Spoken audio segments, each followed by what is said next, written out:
So, after several months of not doing any commentaries, my comeback commentary is on a video by a popular PokeTuber. This should end well. Wants me to handle it? You already tackled a pretty big YouTuber already, so now it's my turn. You forget, I also tackled someone who took money from a charity fund. Yeah. Anyways. Hello everyone, Midnight Anubis here, back for another commentary. Today's topic is on HDVee. A PokeTuber who has a pretty big subscriber count and does various forms of content regarding Pokemon, including Let's Plays, analysis, and what I'll be covering today, countdowns. More specifically, his list on the top 5 movesets from Pokemon Sun and Moon that make no sense. Now, since he has a big channel, and this video might attract some of his fan base, I want to clarify that I am not doing this out of hatred. I have no ill will toward this guy, and I do applaud him for getting that big of an audience in the span of a year. So now that I got that off my chest, let's begin. Hey guys, HDVee here, and welcome back to another Pokemon Sun and Moon video. Now in today's video we're going to be taking a look at 5 new Pokemon movesets that make absolutely no sense in Pokemon Sun and Moon. Of course, in previous games we have had other Pokemon such as Ghastly learning moves such as Fire, Ice and Thunder Punch, which just don't seem to make sense. Makes no sense? Ghastly is a ball of gas, so what's to say it can't use its own gas to form fists? In a world where we have living cacti and trees, it's really not that far-fetched when you think about it. Even then, its head isn't made up of that poisonous gas, so it could also just infuse its head with the element and attack its foes, like in Battle Revolution. It may not be a punch by the dictionary standard, but it is still hitting the opponent. And with Sun and Moon, there are a couple more Pokemon as well they learn moves that they just shouldn't, whether it's by the design of the Pokemon and the move that just don't seem to go together, or you just would never see a Pokemon using that move. I let that play out for 2 reasons. 1, to showcase his criteria for the list, and 2, to showcase a problem with the video. The constant breaths. It sounds like you just came back from running a marathon, and it hurts the pacing when you take breaths in between each sentence as shown with the last 10 seconds of the clip. You're not in a rush, HD. You can take it easy. Or hell, you can edit out the breaths and use fade-ins in your editing software to make the transitions between each line smoother, but I digress. Let's just tackle as number 5. Okay, so coming into the number 5 spot in today's video, we have Toucannon and the fact that it can learn Overheat.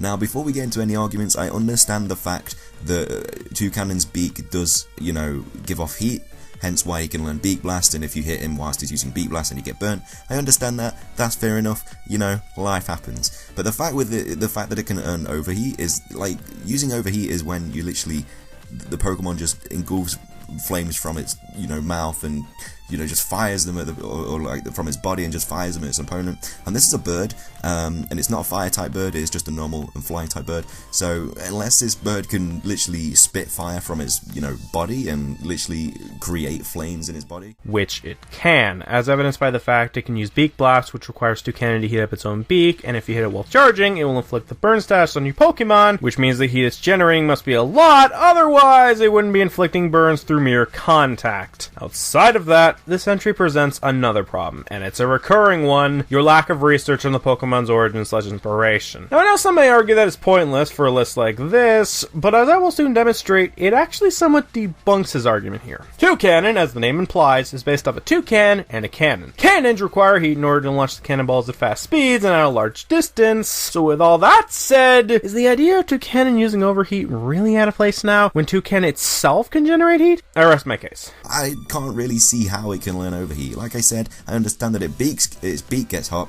but, the beak, you wouldn't be firing off an Overheat from your beak, I guess. Why not? Again, it can generate its own body heat, so why can't it use its beak? Because it has a beak?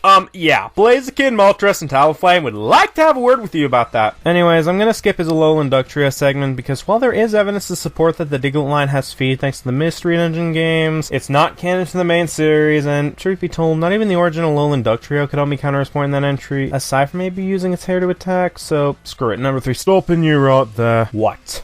What is it? Are you seriously going to ignore his statement that he doesn't understand how a Alolan Ductrio can learn moves like Sucker Punch? Well, yeah, because there isn't much of a— Sucker Punch's original Japanese name roughly translates to surprise attack. Notice how it doesn't say punch in the title? Therefore, it's very much possible that Ductrio can learn it because the name doesn't imply the use of fists. So thanks, Pokemon Company, for changing the name into something stupid. Why don't you replace the music of an entire movie while you're at it? But yeah, that's how. Anyways, you can skip to the next segment. I'll just be over here doing things. Friggin' weeb. Says the weeaboo! Okay, so coming in at the number 3 spot in today's top 5 video is Wishy-Washy Solo Form Learning Earthquake.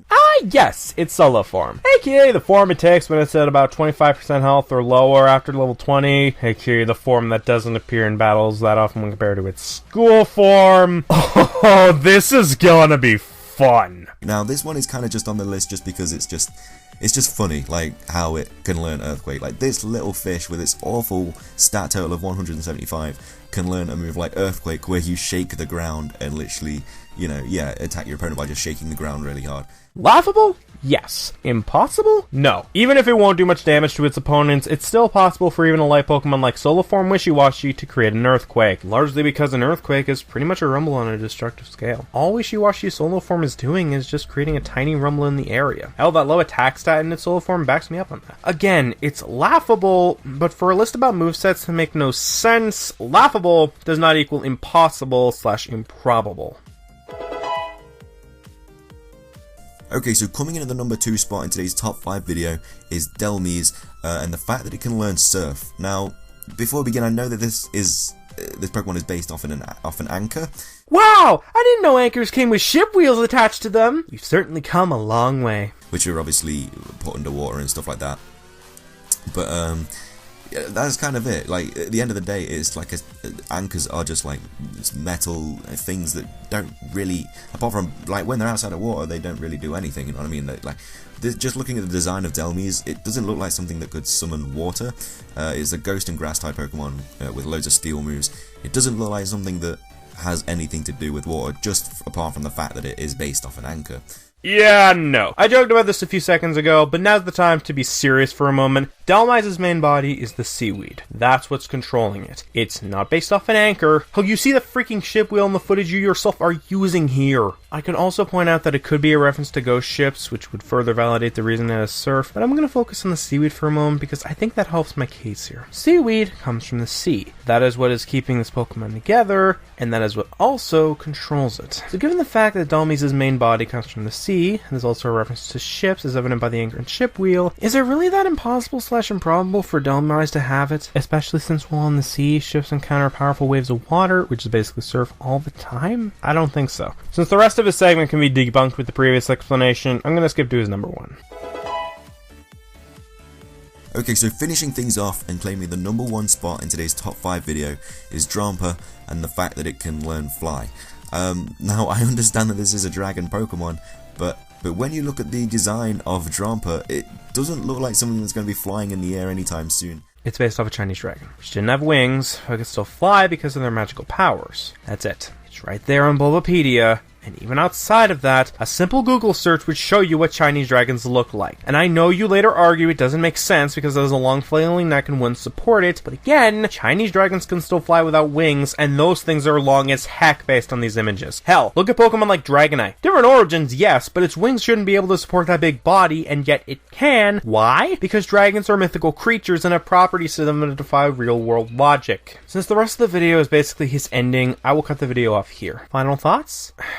This video was not the worst I've seen. I mean, hell, I dissected the list from Tamashi for Christ's sakes, and that was worse than this. But this video reeks of laziness. The numerous ums and ahs scattered throughout the video, the same mistakes being made over and over and over again, and a lot of these entries can be answered just by looking at the Pokemon's inspiration and origins. When I could easily counter most of your entries just by looking at the origin tab, that's a problem. But you know what? Maybe this was just a fluke. It happens to all of us at some point. So I wish you the best with your future content, HDVee. I'll be watching, but until then, take care everyone. Now then, Damon, what the hell did you mean earlier by doing things? Oh, right. I was talking to Susan, and she managed to locate a doctor that could help revert the personified memories back into memories. But there's a catch. We can get the process reversed, but he wants us to deal with the rowdy patients. He keeps making the same mistakes and all that, and he's currently blocking the door to the doctor. Okay, who is this person?